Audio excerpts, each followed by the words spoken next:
Processus électoral, toujours, le président de la Commission électorale nationale indépendante a échangé avec le directeur général du service européen pour l'action extérieure de l'Union européenne. Outre l'organisation des élections, les discussions se sont focalisées aussi sur les concertations initiées par la Commission électorale nationale indépendante à l'intention des leaders de l'opposition. Le temps avance et que les élections, c'est dans moins de 6 mois et que donc les questions de calendrier électoral, les questions de liste des électeurs, la question de l'observation, la question des différents scrutins et de leur liaison.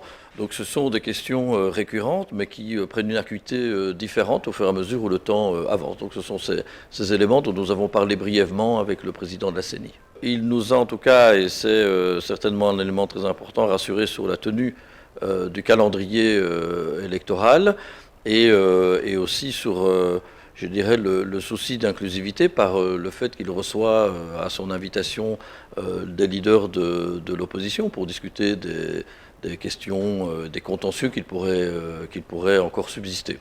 Je le souhaite en tout cas.